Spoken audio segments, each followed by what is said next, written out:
Bismillahirrahmanirrahim.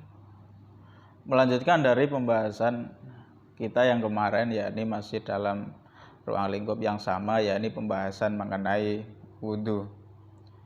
Jadi kali ini kita akan membahas satu permasalahan atau praktek wudhu yang juga kadang sering terjadi ketika kita sedang berwudhu, yakni ketika berwudhu terus kemudian ada sedikit anggota atau bagian tubuh yang belum terkena air wudhu. Itu bagaimana hukumnya?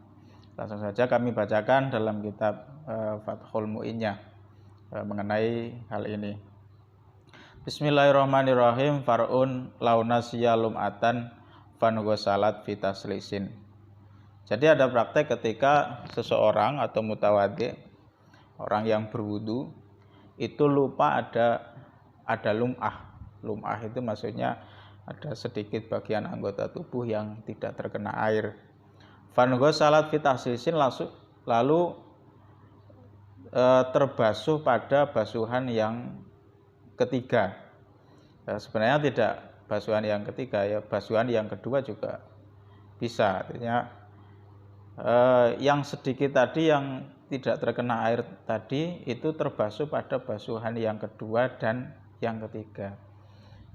Sebagaimana kita ketahui bersama bahwa yang wajib dalam basuhan ketika wudhu itu adalah basuhan yang pertama. Au i'adati wudhu'in linisyanin lahu, atau terbasuh ketika dia mengulangi wudhu yang kedua kalinya. Artinya dia mungkin lupa bahwa dia telah wudhu, terus kemudian dia wudhu lagi untuk yang kedua kalinya. Dan yang sedikit tadi yang tidak terkena air terbasuh ketika pada wudhu yang kedua. La tajdidin wahtiyatin, bukan pada basuhan ketika tajdidul wudhu atau memperbarui wudhu. Wahtiyatin dan wudhu karena hati-hati, maka ajza'ahu, hukumnya sudah mencukupi. Penjelasannya jadi secara garis besar bahwa jika ada sedikit anggota tubuh yang belum terkena air kemudian terbasuh pada basuhan yang kedua atau yang ketiga, itu hukumnya sah. Itu yang pertama. Bukan pada basuhan yang keempat, kelima dan seterusnya, begitu. Ini disebutkan dalam kitab I'anahnya, qala fi Fathil Jawad wa faraqo ay in gisaluha fi tsaniyati aw salisati in gisaluha fi rabiati. Jadi ini berbeda kasusnya jika terbasuh pada basuhan yang keempat. Kenapa?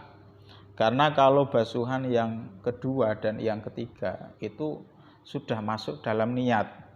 Biasanya kan ketika orang berniat wudhu di awal ketika ia niat, itu kan niatnya membasuh itu terkadang bukan hanya satu kali, tapi niatnya 3 kali karena kesunahannya memang 3 kali. Sedangkan membasuh keempat kali itu tidak masuk dalam niat itu, karena basuhan yang keempat itu hukumnya makruh. Jadi kalau semisal kok basuhannya kok pada basuhan yang keempat, maka tidak cukup. Gitu. Selanjutnya terbasuh karena dia mengulangi wudhunya dan dia lupa bahwa dia sudah berwudhu, gitu. Maka ini sudah mencukupi. La tajdidin wahtiyatin.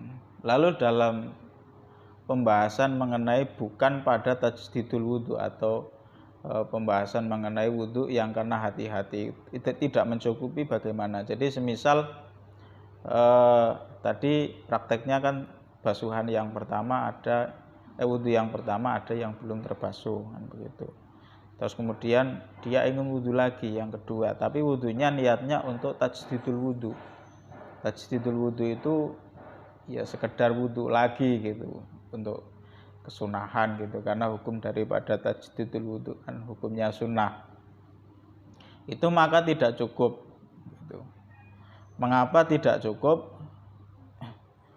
Itu di sini dijelaskan dalam i'ananya, aila in ghasalat fi wudu'in mujaddadan wa fi wudu'i ihtiyatin. Alasannya bi'an prakteknya daripada wudu yang ihtiyat, bi'an tadhura fasyakka hal ahdasa fatawaddu'a ihtiyaton. Jadi praktek daripada wudu ihtiyat itu dia setelah bersuci, ya, setelah wudu selesai, kemudian dia ragu apakah dia sudah hadas atau belum. Nah, terus kemudian dia wudu lagi sebagai bentuk ihtiyat.